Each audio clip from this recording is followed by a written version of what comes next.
You remember the cheap old diner menu? The reason it feels impossible now is stranger than you think. I found a 1958 bill of fare where a full breakfast barely dents your wallet. Yet if a diner served the same spread under the same conditions today, the check could hit you like a medical invoice. The menu itself looks harmless. Thin cardstock, grease shadow near the corner, blue plate specials typed in blocky black letters. Ham and eggs, 65 cents. Sirloin steak dinner, $1.85. Coffee, a dime. Cherry pie, 20 cents. Your brain sees those numbers and instantly starts shouting that the past had it figured out. That first reaction is the trap, because price alone tells you almost nothing. A 1958 dime and a modern dime are cousins in shape only. To understand whether this menu is cheap, you have to ask what a cook earns, what beef costs by the pound, what rent the owner pays, how long customers sit, and who washes dishes after midnight. So I start with a real place, a neighborhood diner in the northeastern United States. Stainless trim, 10 stools, 4 booths, grill behind the counter, open early enough for factory workers and late enough for cab drivers. Menus like this survive in flea markets because diners print thousands, use them hard, then forget them. Read line by line, the menu sounds almost comedic today. 2 eggs any style with toast, 35 cents. Pancakes with maple syrup, 40 cents. Bacon sandwich, 30 cents. Meatloaf plate with potatoes and vegetable, 75. Fried chicken dinner, 125. If you order across the page with modern instincts. You think you are spending lunch money, but diners are a game of tiny margins. They always are. Coffee makes money if the pot keeps moving. Pie helps. Breakfast can be decent because eggs cook fast and people eat quickly. Steak is trickier. Fried seafood depends on supply. The paper menu is really a map of what the owner thinks can be sold fast enough to keep the lights on. Now comes the first clue. In 1958, the federal minimum wage in the United States is $1 an hour.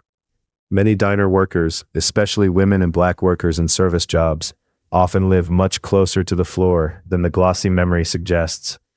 A 65-cent breakfast can still cost most of an hour's pay. That changes the mood immediately. Ham and eggs no longer look magically cheap. They look reachable, but still meaningful.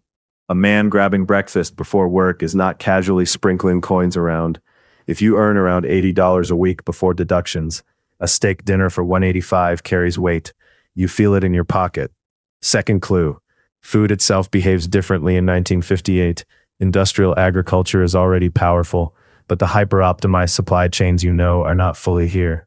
Refrigeration, trucking, freezing, regional distribution, all of it exists, yet far less friction has been removed. Some ingredients are locally abundant.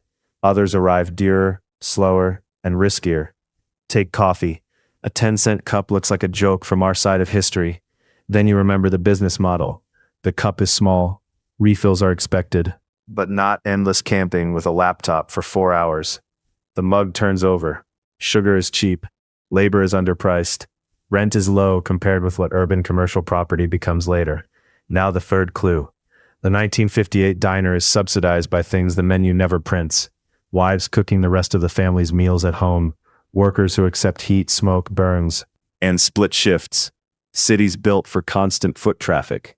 Suppliers operating on huge volumes of basic ingredients. Cigarette companies practically helping normalize lingering at the counter. This is where the bankruptcy part starts to make sense. If you reopen this menu now and keep every promise hidden inside it, the arithmetic gets ugly, fast. You need real eggs, coffee service, tableware, a cook, a server, dishwashing, rent, insurance, refrigeration, linen, utilities, compliance costs, payroll tax, card fees, and some sliver of profit. Try the full breakfast. 2 eggs, toast, potatoes, coffee, maybe bacon on the side. In many American cities today, a diner charging the inflation-adjusted equivalent of that 1958 price would already be tight. Charge what the ingredients, labor, and overhead actually demand. And the plate can climb past what your grandparents would consider extravagant for breakfast. And inflation alone does not explain it. If you simply convert 65 cents from 1958 into modern dollars using a standard CPI calculator, You land somewhere around $7, give or take method and month. Sounds manageable. Yet walk into a real diner and find that same breakfast served on actual plates, with staff, rent, And decent ingredients. $7 barely survives. Steak exposes the whole illusion. On the menu I found, a sirloin steak dinner with potatoes, salad, and roll sits under $2. Run that through inflation, and you get a number that still feels like a bargain. Run it through a modern restaurant invoice, beef market volatility, labor standards, waste, and energy bills, and the old price starts looking like fantasy. The burger tells a smaller, Sadder story. Ground beef in the 1950s benefits from a very different cattle economy, feed cost structure, and customer expectation. Patties are often thinner, portions are smaller. Fries are cut from cheap potatoes by hands already in the kitchen. Every part of that chain asks for more money before the burger reaches your plate. Pie may be the sneakiest item on the page. 20 cents for a slice of cherry. That seems almost charitable. But pie is classic diner math. It is made in batches, sold all day, and rescued by coffee. Fruit filling can stretch. Crust ingredients are ordinary. The customer sees dessert. The owner sees a way to improve the check average without another cook hovering over the grill. There is another piece people forget: portion size. Your memory of old diners sometimes borrows from later decades, when plates balloon and abundance becomes part of the sales pitch. Many meals are modest by modern chain restaurant standards. A burger is not a towering spectacle. Orange juice comes in a small glass. Milkshake glasses are narrower than you remember. So would this menu literally bankrupt you? If you ordered one breakfast, no. If a diner owner in 2026 tried to serve this entire 1958 menu at inflation-adjusted prices while keeping similar service and quality, it might. That is where the blood drains from the face. Every underpriced plate becomes a leak. The full room still loses money. Owners in the old days know this too. They play a balancing act that feels almost acrobatic now. Coffee pulls one way, breakfast steadies the morning, lunch crowds move fast, dinner takes longer but raises the ticket, pie closes gaps, staff do multiple jobs, the dishwasher may prep vegetables, the counterman may also handle the register. There is a reason diner menus become giant laminated novels in later decades. More items create more ways to steer you toward better margins. In 1958, the menu is shorter, tighter, and often more honest about what the kitchen truly is. Eggs, griddle, fryer, roast beef, pie case, coffee. A machine built around repetition. Then comes the twist I did not expect when I first held the menu. Some of these very low prices are possible because the diner itself is cheaper to build, equip, and finance than many restaurants today. Several classic diners are prefabricated. They are shipped in pieces or whole units, open fast, operate in compact footprints, waste very little space. That sounds like a solution until you hit the darker ledger. Cheap food relies on cheap everything: lower wages, fewer protections, less health coverage, more smoking in dining rooms, less insulation from injury, narrower opportunities for the people cooking and serving.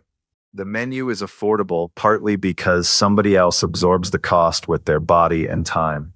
And then there is the customer base. Mid-century diners thrive in a world of shift work. Mills, depots, office clerks, bus lines, police rounds, and downtown retail. Dense patterns feed the grill all day. When cities hollow out, work disperses, and chains standardize roadside eating. The independent diner loses the rhythm that made those tiny prices possible. So the little 1958 menu does something almost rude. It exposes nostalgia as selective accounting. We remember the dime coffee and the cheap pie. We forget the $1 wage, the short portions, the hard labor, the smoke in the curtains. And the business model balanced on constant turnover. Cheapness had conditions attached. Here is the part that stays with me. The menu is not lying. Every number on it was real for somebody standing at that counter in 1958, sliding coins across chrome. The lie arrives later, when we stare at those prices without the world that made them possible. That is why the menu feels haunted. It does not show a lost bargain. It shows a vanished arrangement of life.